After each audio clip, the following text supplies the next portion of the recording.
करिए क्या चल रहा है कस्टिंग।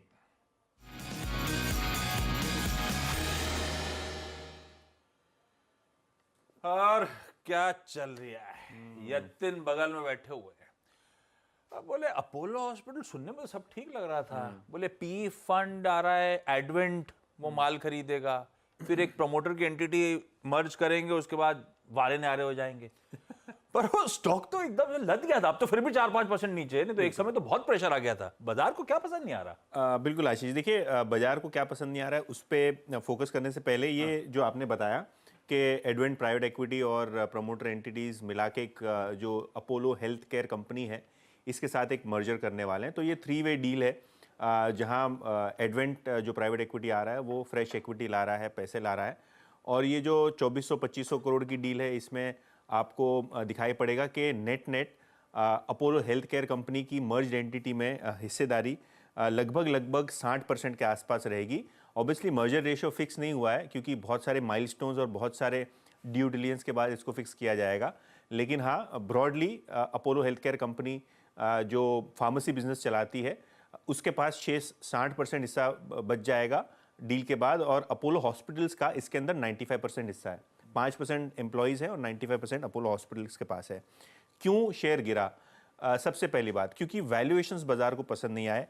वैल्यूएशंस बाजार के जो प्रोजेक्टेड थे वो लगभग एक्सपेक्टेशंस बाजार का ये था कि 15,000 करोड़ रुपए के आसपास इस पूरी की पूरी इकाई का वैल्यूएशन हो, लेकिन उससे कई लोअर आपको दिखाई पड़ रहा है वैल्यूएशन ऑन एन एवरेज आता हुआ।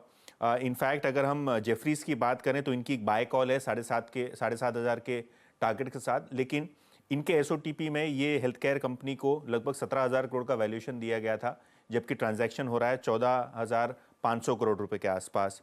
सीएलएसए का भी एक खरीदारी का टारगेट है, लेकिन उनकी जो एसओटीपी वैल्यूएशन है उसके मुकाबले लगभग 5,500 करोड़ रुपए कम वैल्यूएशन पे ये ट्रांजैक्शन होता हुआ नजर पड़ रहा है। और नोमुरा को भी यही लग रहा है कि कहीं ना कहीं 23-24% से कम वैल्यूएशन पे ये ट्रांजैक्शन हो रहा है। मैनेजमेंट को लगता है कि नहीं, एडवेंट का पैसा मिल रहा है लगभग 800 करोड़ रुपए ये डील के बाद बचेंगे केपेक्स करने के लिए, एक्सपेंशन करने के लिए, नंबर 1। नंबर 2, इनका जो पहले का गाइडेंस था वो लगभग 7-8% मार्जिन का था, जो अब इन्होंने बढ़ा के 10 से 11% कर दिया, क्योंकि स्केल मिलेगी, एक बड़ा मोमेंटम मिलेगा उस मार्जिन्स की वजह से। तो उनको लगता है ये वैल्यूएशंस जस्टिफाइड हैं, कहीं ना कहीं कोई कंसर्न की बात नहीं है। लेकिन हाँ, एक बात बिल्कुल थी, मार्केट एक ट्रांजैक्शन एक्सपेक्ट कर रहा था और जो मैनेजमेंट बहुत टाइम से बता भी रहा था, लेकिन ट्रांजैक्शन जो हुआ है वो 20 से 25% मार्केट के वैल्यूएशन के जो अनुमान से कम हुआ है, जिसके कारण स्टॉक में आप आज 5 से 7% का इंट्राडे डाउनटिक देख रहे हैं। इनफैक्ट एक पॉइंट पे तो स्टॉक लगभग 9-9.5% नीचे चला गया था। ये रीजन है। ज्यादा इंपॉर्टेंट इसमें था, ये कंपनियां एम्प्लॉयज को बहुत स्टेक देती हैं।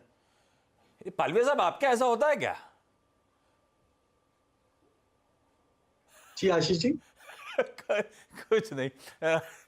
अपोलो हॉस्पिटल्स भाई, ये रीजन है। वो जो एडवेंट को स्टेक बेचा, जो बाजार पेंसिल कर रहा था मूल्यांकन, उससे 15 से 20% डिस्काउंट पे ये ट्रेड होता हुआ, ये सौदा होता हुआ, ये रीजन है। अपोलो हॉस्पिटल एक समय तो बहुत ठंडा था, फिर उसके बाद लोअर लेवल से जरूर कुछ रिकवरी के ट्रेड्स प्ले आउट होते हुए।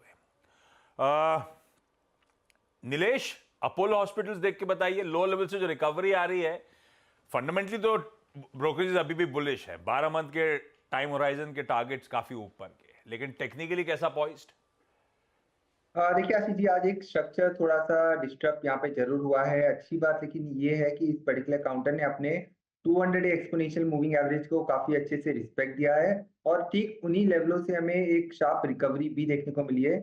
अगर हम पिछले 1-1.5 साल का स्ट्रक्चर देखें तो काउंटर ने लगातार अपने 200 मूविंग एवरेज को रिस्पेक्ट दिया है और देख के ऐसा लग रहा है कि ये पुल बैक जो है थोड़ा एक्सटेंड हो सकता है। 6,050 और 6200 तक की ओर ये काउंटर जाता हुआ नजर आ सकता है, बट मेजर ट्रेंड थोड़ा सा साइडवेज है, तो कोई बड़ी अपसाइड की गुंजाइश नजर नहीं आती है। बट यस, इन लेवलों पर एक कॉन्ट्रा बेट ली जा सकती है। ओके, कॉन्ट्रा बेट का मौका यहाँ पर शायद अपोलो हॉस्पिटल्स में, लेकिन फंडामेंटल पर्सपेक्टिव से बाजार काफी निराश है उस डील को लेकर। अच्छा।